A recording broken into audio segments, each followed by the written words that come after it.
Hi, everybody. Welcome back to my YouTube channel. Just kind of popping in. I wanted to do a quick haul video and a little bit of organization stuff. I'm not going to have a ton for this month. As I said, I've been pretty busy the last couple of months, so I haven't gotten as much done, obviously, as I would like to. But in the meantime, I wanted to preview the card that I'm going to be videoing this weekend. This is a mixed media card. It's in fact the very first one that I've done. It's actually going to be a birthday card for my brother, which is tomorrow, which is why I have to show it on this video. So for all of you that are previewing, are going to watch the update video here, you're getting to see what we're going to make. So check out all of this cool texture. I'm really happy with how it turned out. Mixed media is something that I've always kind of been a little bit um, trepidatious about, I would say. Yeah, not necessarily scared, but I don't think that I really understood it. It seemed very confusing and a lot of work and a lot of steps and things like that. And this came together really easily.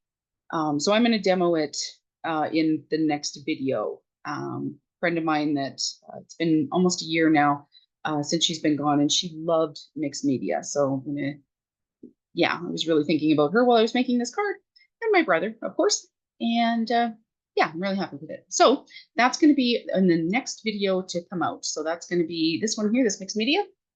So look forward and watch for that.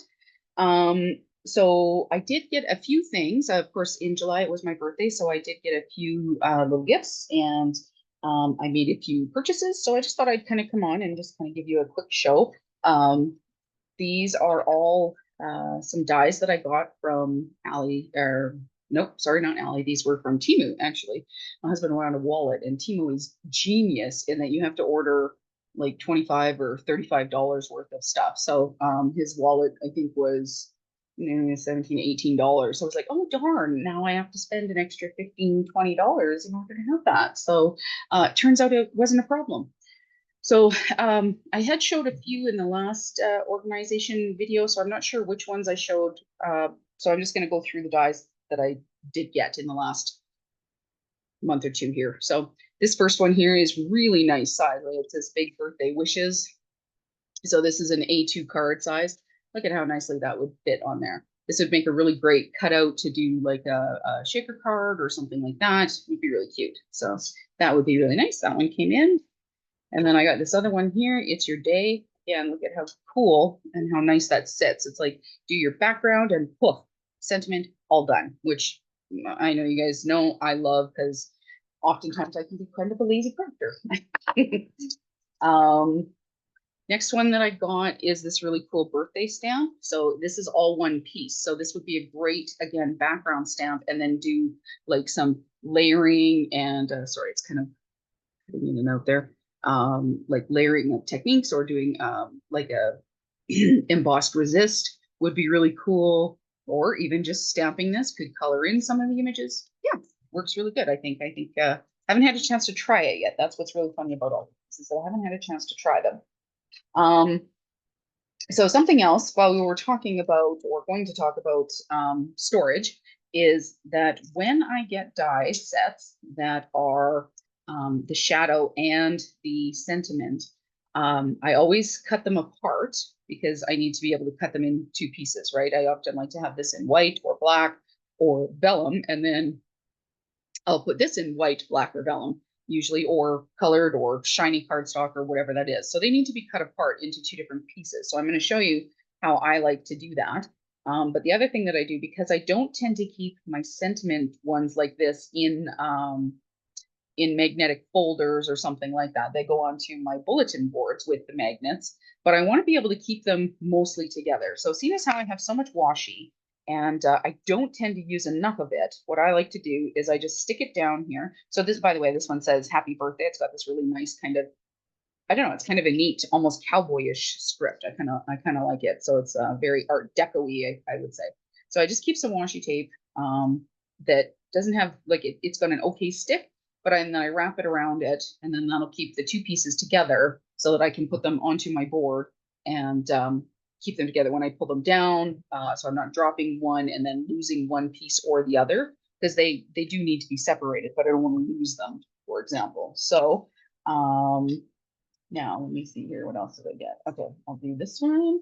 This one I think is a happy anniversary, which I'm going to have to also this weekend. I'm going to be making an anniversary card, so I'll video that one as well. So again, it's got the sentiment and then the shadow. And what's nice about this, see if you can see that there, is that it's kind of like a capital block on the happy and then a scripty on the anniversary part. So that's really nice. Changes it up a little bit. And okay, again, I can do the shadow with it, which is nice. I think I have a happy anniversary sentiment die on my board already, but it's just the sentiment. It doesn't have the shadow. And I find that the shadow just gives you so many more options to add that depth and dimension and things like that. So again, because I have to separate them, I want to make sure that I'm putting them together. And this will go on my love sentiment bulletin board. This one will go on to my birthday one. So that's how, like, even though the birthday part is covered up, I'll be able to tell that this is a birthday, happy birthday sentiment kind of thing. This one here is part of a set of 2 that I got, and because I didn't actually have any of these. And this one says with sympathy. This one might have been one that I showed last time. So with sympathy, and it comes with the the shadow. So again, I'm gonna pop that together here so that it stays together. Just like to lay them down, and then I can take my washi tape.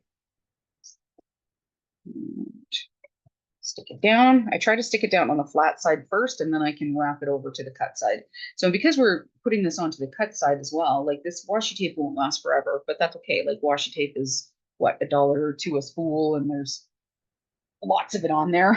So this one really makes me laugh. So this has got a nice big shadow to it. So this one would be really good if you watched my video where I did the see-through card that had the 2 hearts on it. This would be a really great sentiment to cut through and make either a shaker card or a see-through card, like a fully see-through card. That would be kind of fun, I think. But the sentiment is you had me at meow, meow. Anyway, I have some friends who are really big cat fanatics, and I got this for them and thought that that would be really cute because there are quite a few cat lovers in the world, which is just lovely. I like cats. I can't consider myself a lover of, well, actually, I like cats. I really do. I just don't like the litter box. So that precludes me from having one.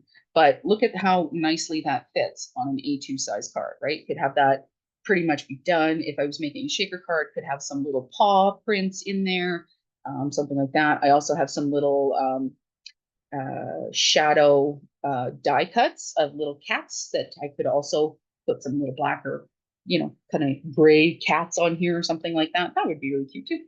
Also, I have, I think I have some stamped cats too that I've colored. I might. That would be another thing that could go on there with it, just in the, you had me at, like figuring it in and around the sentiment. Okay, so the other one that I wanted to show, so this one says happy birthday and it has the shadow with it. Okay. This one I've decided I'm going to keep together because I can run this through and I can cut it out of white and then out of black, and then I can switch them. So I could put the happy birthday in black sentiment on the white shadow, and then vice versa. So I could do the white sentiment on the black shadow. So, but I can run them through just like that on my die cut and get 2 through every pass rather than having to do 1 and 1 and 1 and 1. That's one of the things that's frustrating about having to do sentiments. So also why it's also not the end of the world if you end up buying 2 of a sentiment, because it can save you time, especially if it's like a happy birthday or one that, or a Merry Christmas that you use a lot. Sometimes it's worthwhile to have 2 of them because you can run them through at the same time then, right? Because I could almost fit another sentiment on there. Okay, so I'm going to keep this one together so I don't have to put washi tape on it. It'll just go onto my board like that, happy birthday, and then I don't have to worry about it. Okay. This here, I'm going to put this off to the side now. So this is the second part of this sentiments set that I got. So there was the with sympathy.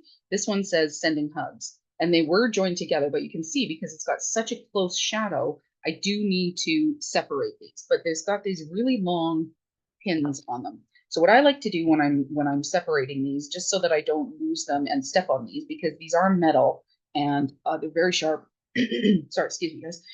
You will get quite a sliver that is very painful. So please be very careful when you're doing this. But what I like to do is I have this set of pinchers. They're not pliers. They're I think they're almost like a jewelry making uh, thing, but they've got a little cutting edge on them. Oop, oop, come back in different. There we go. So they've got a little cutting edge on them. You can see it there. They pinch together, and there's a sharp, like it's quite a sharp blade in there. Now I've really beaten mine up, but I bought them as a tool to use, and I use them. These ones came from, you can get them in a lot of different places, but what I liked about this one is that this area right here at the top is quite thin. Some of them that you get can be really thick, which makes it really difficult to get into the die cut area like this here, right? This one's pretty good, but if it had a post here and a post here, post here and a post here, it would be very difficult. That's the nice thing about getting inexpensive dies, is they tend to not have those. But if you get like an original die from, say, I don't know, Spellbinders or something like that, then it might have the connector pieces. So you can just see, let me see here if I can get that close enough here. So I don't know if you can see, but there's a connector piece right here that's holding it together. See if I try to tip that, and then there's another one right here that's holding it together. So, but yeah, something like Spellbinders, for example, might have more where it would be one holding it here, one holding it here, one holding it here. That's mostly so it's not damaged in transport or anything like that, which, if, you know, it's not a bad thing. It just makes it difficult to separate them. So what I like to do is I take my pinchers and I try to get as close as I can to the base. And then I start to, like, I grasp it and I start to wiggle it back and forth and then put it into the cloth here as much as I can. That one I'm going to have to find because it did fly off. So I try to hold on to it, and then I can dab it into my little cloth here, so that once this is just a little baby wipe, it's nice to have it in a wet space, because if you can see, there's a little one here, and the dampness helps to hold it together versus it kind of flying away with static or something like that. So now what I'm going to do, because this is not a pricey die, it only has the two. So I'm going to kind of get my fingers in there a little bit and just start to bend it just a little bit, kind of maneuver it back and forth, and then it will pop apart. Okay, so I've got Sending Hugs here, or the shadow, and then I've got the sentiment here. Now, if you want, if you have a Dremel or something like that, or even a I have seen people do this with a really good nail file. You can come to the edge where the edge is here. This one's actually not very sharp because I did a pretty good job on it, but you can kind of file it off, because this could be something that could scratch you. Okay, now on here, you can see right here, let me see if I can, yeah, you can see where there's a little bit of an edge there still, so it catches. So if I wasn't careful when I was using this, that one might actually could scratch me. So now what I try to do is take my little nippers here, and I'm going to try and get as close as I can, and then aim it down, and there it is right there. So it's just a tiny little piece, but now it's a little bit smoother. I can take my nail file. It's was my dentist. This is one of those freebies, and I can buff it out. Now, if you're really concerned about them and you have your own Dremel or something like that, you can take like a sanding one and just rub that right off. Works like a darn. Okay, so then I'm going to take this, and again, because I've separated them and I don't want to lose, I want to be able to keep both pieces together. I'm going to take a piece of washi. I'm going to start on the flat side, pop it into it, and then I'm just going to fold it over so that the washi is kind of sticking to itself there. Okay, so I'm going to do this again because I have another one here that is a Merry Christmas. So on the outside here, we've got the Merry. So I'm just going to start by bending those very gently. So I was able to bend it. You can see here I have a little catch there. So I'm going to use my nippers, and I'm just going to bend it back and forth a little bit, and then it will come on. There we go. I think. There we go, right there. And there's one little piece right there. That way then it's also not like shooting off. Okay, so this is the Mary. Now on the inside, and I've got another little piece right here. So I want to try and hold on to that as best as I can. Almost kind of work it a little bit back and forth. And if that doesn't work, hold on. There we go. Pop that down there. There we go. Okay. So that got that edge pretty clean actually. So that's nice.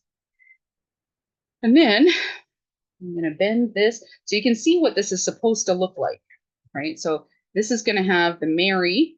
So I can either do Mary on top like this, but because this is a nice block letter, likely what I would do is it has the shadow. So it's going to go Mary, and then that Christmas in the script is going to go over the top. And I'm going to show you what that looks like in just a second, because I have a happy birthday that looks like that as well. But how cool is that? I've seen a lot of dies on Ali and Temu like this. So I don't follow a lot of the bigger websites. So I don't know if that's an original design. Obviously it's an original design from somebody, but I don't know what company created that. Okay, so this one, the pinch mark here was actually in where the S is here, and I don't think I'm going to be able to get in there. Nope, that's a little too tight there. Let's check the other side. Sometimes you want to zip these off too, because if the pinch point here hangs down too much, you might get an impression from it onto your cardstock when you're running it through. Some people that bothers, it really doesn't bother me. It's really not the end of the world, I don't think. To me, it just makes it kind of look like it's a handmade card. Some people do. Some people find that bothersome. So if that bothers you, then by all means, I would invest in a Dremel. You can just zip these little pieces off and not have to worry about it. But they can be quite sharp. So again, please watch, be careful. You'll get decent slivers. Speaking from somebody who knows, they'll also give you, if you think a paper cut hurts, wait until you get a sliver one from these. Okay, so for this, I'm going to put these together here. So I'm going to actually do the Mary underneath, because that's how I'm going to want it. And keep them together. So the Mary and the Christmas. Oh my goodness. Woo. Well, for those of you that I send Christmas cards to, pretend to be surprised when this comes on your cards, because it's so pretty. Love it.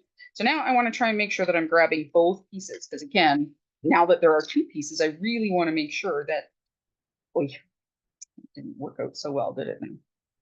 Okay, well, I've got the top end for sure. So let's make sure that the bottom end is also stuck in there.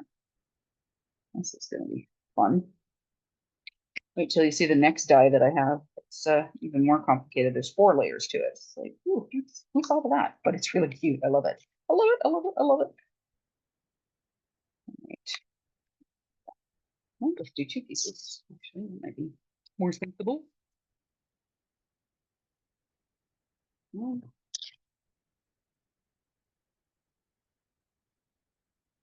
Like that and like that. Sometimes what I also do, I haven't done it yet, but what I'm considering doing is cutting out all of my dies and having them like glued to the magnet board where I want to keep them, kind of thing.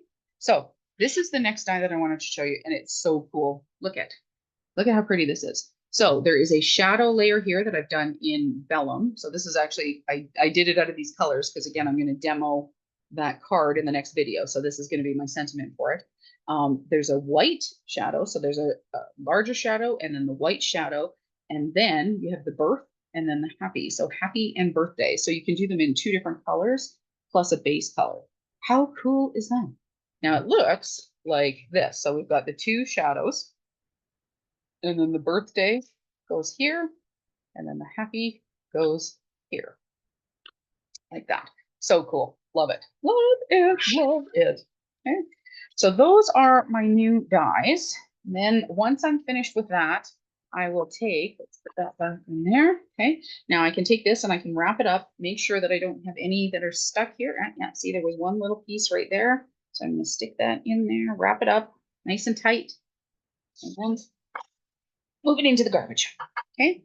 Now, the next thing that I wanted to show you guys was my big birthday present. So I think everybody here kind of knows how I feel about VersaFine Clair pigment inks. They're my favorites. They're beautiful colors, and so far I have 23 of them. Well, now I have just added the next from my lovely husband. He got me the next set of 12 colors, and these are, so there's Portobello, Sand Dune. There's this beautiful Bali blue, Arctic, spruce, green grass, avocado, the new strawberry. This is Very Perry. Actually, while I'm showing you these, I should show you what they look like. Okay, so this is Bali blue. So I've already gone through and done all my stampings. You guys saw me do my organization for my colors of my inks and stuff like that. So I've already added my the color on the side of it. I have stamped it, and I have blended it. Okay, so that's the Bali blue. Sand dune, I think, is down here. So it's this really pretty beige, like a sand dune, like a beachy color. Love it, love it, love it. Here is the Portobello, which is a really nice kind of a mushroom brown. So it's kind of got a green tint to it, but it is definitely a brown color. Okay. And then we have, let's see here. We have the Lilac Bloom. Okay. So a very pretty kind of soft purpley color, which is really lovely. Okay.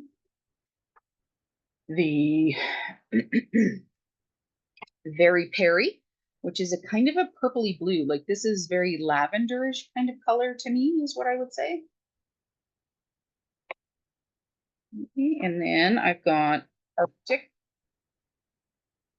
which is kind of an icy gray blue, but really light kind of color. But again, this is also why you want to make sure that you're swatching your colors, because to look at this, like look at the outside, I don't know necessarily that is not exactly matching that color, right? So it's really important to take the time to swatch out your colors. Okay, here's the spruce. This is going to be a gorgeous color for Christmas. Look at that. It's so the color of a spruce tree. So evergreen color, kind of a bluey, like a green with a tint of blue to it.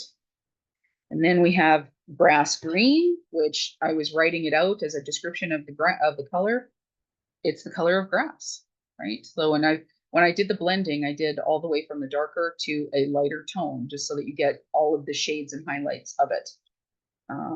Okay, the other green here is this avocado. So it's this really yellowy green. Looks like the inside flesh of an avocado. It's very cool. Okay. So there's that one. Okay. Next one is this Hawthorn Rose, which is kind of a deep rose color. So deep rose color. So a deeper pink tone. Not quite into like a mulberry purpley color, but it is very definitely pink. And then we have a baby pink, which is a very light pink, but it's not kind of like it's not quite bubble gum, like especially when you're blending it. So it's quite light when I stamped it, but when I blended it, I get this really kind of sophisticated kind of baby pink, which is interesting for me to say because I'm not a big fan of pink. I think you guys know, but that's okay. But look at how, wouldn't these make adorable like little boy and little girl cards? Like so cute, so cute, so cute. Okay. And then the last one that I got is this beautiful strawberry red. Like that's just beautiful. So I wanted to show you where they fit within the colors that already exist. So I think you all have seen these to the side so I can bring out my swatching binder. Okay. So I've already made space for them, but I wanted to show you how I feel like they're going to fit within. So these are my elements, but these are how they're going to fit within the current colors that are already here. So the baby pink to me is the lightest color that we have here. So I'm going to put that one to the side, and then the other here. It's this one. Hawthorn Rose, I'm going to put here. And the strawberry red, I'm going to put here. So you can see that there were already two colors of pink, the charming pink and the glamorous. And so I went with this. So these two colors are almost the same, but this is a much deeper tone. This one is not quite as deep. So it's a lighter tone. So we go darkest is basically what I was trying to do is lightest to darkest is basically what I was doing. So then I've got this strawberry moving into the tulip red. So you can also tell because the older colors, I didn't blend with them. I don't know why I didn't do that, but I didn't start doing that until I got to the distress inks for some reason. So, so far for the colors, so we've got baby pink into charming pink, glamorous, hawthorn rose, strawberry, tulip red, which is a very orangey red. Then we get into the summertime, which is kind of a peach color, cheerful, which is the bright yellow. And then you get golden meadow, which is a very greeny yellow. Okay, not in a bad way, but it's very much like a dried grass color is what I would say. And then I'm going to flip it over. I'm still in the shot here. Yes. Okay.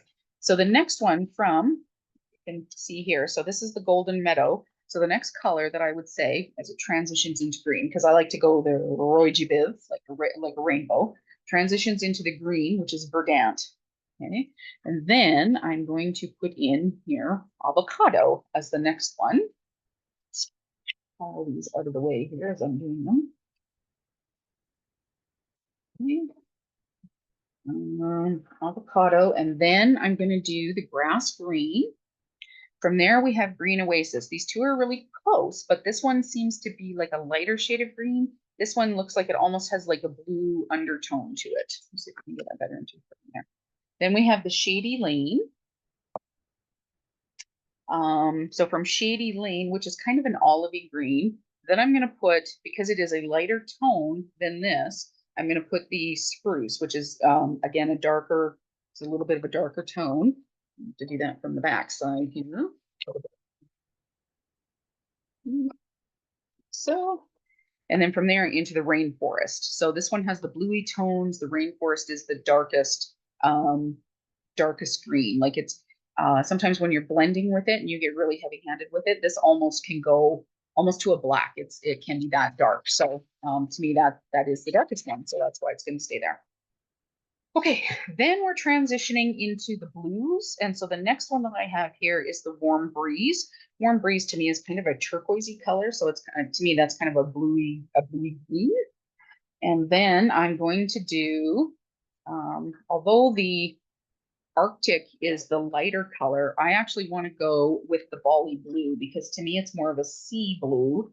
So we start to transition from the green into the blue here. So I feel like these two are very similar and would be really nice, like first generation, second generation, almost as a color. So that's why I decided to do that. Then we're going to do the Arctic. Arctic. Okay. Stop that. Stop that. Yep, miss that. Okay. So from there, we have the Paradise, Bluebell, Twilight. Now the Twilight is the darkest of the blues, but the medieval blue starts to transition and bring in some purple. So again, that's why I switched here. So we have the Arctic to the Paradise, which is kind of an azure blue or like a bright, I don't want to say sky blue because this is a little more skyish, but kind of a combination here. And then this one is like a sapphire kind of color. This one is almost like a mariner, like a navy kind of color. And then we get into start bringing in some of the violets. So this is the medieval blue, which is kind of purpley, into the Fantasia, which is very purple. And then I am going to do the Very Peri. And again, this is just mostly because of the tones here. So we've got, now these two could be interchangeable as well, but to me, this one still has, like this one is purple, but it still has a bit of blue. This one is purple, but again, it still has that tinge of blue, right? If you look at the two of them together, could coordinate. This one is very definitely a purple. Purple Delight, also very definitely a purple. Okay.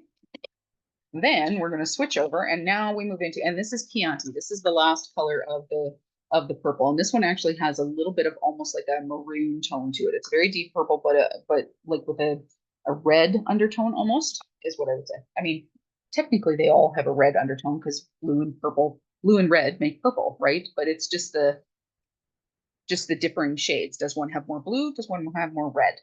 Okay. The next one that I'm going to do is the sand dune. So this lovely beige color. Okay, and then we have the acorn, which is kind of like a lightish brown, I would say, mid-tone brown. And then I want to do the portobello, which because I think because it has that tinge of green, it is slightly lighter than the pine cone. So this is kind of a greeny mixed with, I would say, this color, the sand dune. And then you get the pine cone, which is a very deep brown, again, fallen leaves even more so. This is almost a black with a tinge of brown to it, is kind of what the final fallen leaves look like. And then morning mist and nocturne. So I'm going to pull these out so that I can actually bring them a little closer to the camera and flip back and forth. Let me just put that to the side, just so that you guys can see. I want you to see the range now of the colors. So anything that doesn't have the blending is the old color. So you can see here where they've added and just really enhanced their line by adding these 12 colors. So I love to use these for any kind of silhouette. So this is obviously the pinks going into the red, orange, yellow, green, into the greens. Look at the beautiful greens. So they had the lighter greens, and then they transitioned and added like a two more light ones, nice grassy color, and then this nice deep bluish, Christmassy green. Then we're going to transition into kind of the turquoisey blues with the warm breeze, and the Bali blues is very much like that. You know, when you see the perfect picture of the ocean, that's the color of what it is. This is the deep of the ocean. This is the bright blue with the blue sky over it. That's really lovely. And then you get the Arctic, again, that lighter blue. So if I'll bring it up here and get you those colors. Filling in the blue line. They already had quite a few blues, but that does fill it out.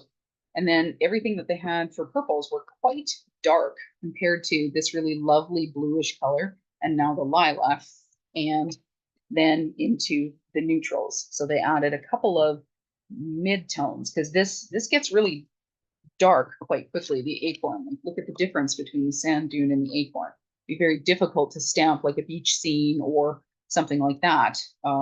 You know, if you were looking to color with these or like create a background or something like that, this would be very difficult to lighten unless you were doing second and third generation. Instead, you can actually use this color. All good. Okay, well, that's everything for me for the month so far. I hope you guys have been having a wonderful summer.